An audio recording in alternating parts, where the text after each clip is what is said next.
Excited about 2023's slate of video games?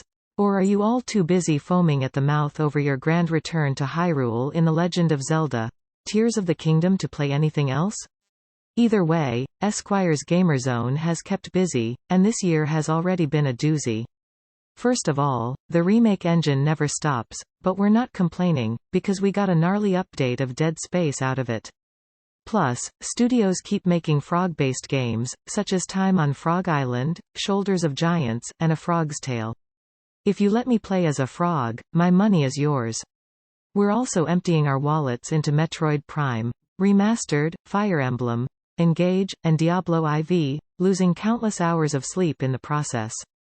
Still, we gave up our precious time finding the best skill tree paths to clue you in on some of our favorite games of the year, so far. Enjoy, gamers. Josh Rosenberg.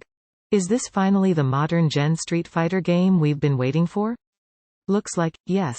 At last, we have a brand new Capcom fighter that boasts the style and thrill of classic Street Fighter titles, but without all the annoying microtransaction DLC stuff of past entries. I'm looking at you, Street Fighter V. That's not to say there isn't a lot of content to look forward to with this one. Capcom is already rolling out new fighters, and we're here for it. Hidoken, Dom Nero. This indie horror game has flown a little under the radar since it dropped in June, but we absolutely love it. Think of it as the Skinamarink of horror games, if you're familiar with that delightfully demented lo-fi film from earlier this year. It's a throwback to the PS1-era graphics, with a legitimately haunting setup that calls to mind all the nightmares of your childhood. If you were, like me, a scaredy cat who played PS1 games as a kid.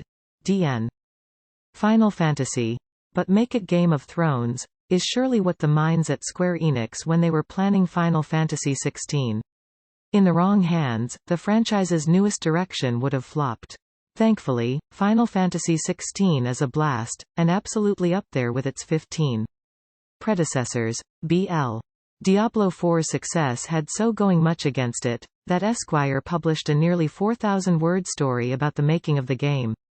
Rest assured, it seems like Blizzard is finally moving in the right direction. And, yes, Diablo IV is as delightfully hellish as we hoped it would be, and a bona fide hit. Brady Langman. The original Resident Evil 4 was already pretty magnificent. How do you remake something that still holds up so well? Refine, refine, refine. Capcom really cleaned up the experience of Resident Evil 4 and delivered an all-timer in the horror genre with this remake. The controls are tighter, traversal is loose, and the whole experience feels modern. At last. Leon Kennedy, Current Gen. DN. Sea of Stars. Chrono Trigger made a huge impact when it debuted in 1995. Almost 30 years later, we're still seeing why. Sea of Stars is a heartfelt send-up to the Square JRPG and, like many games of the genre, wears its inspiration on its sleeve. The distinction here, though, is that Sea of Stars is fucking beautiful. The 2D pixel art is absolutely gorgeous, making for some of the most striking imagery we've seen in the genre in years. DN.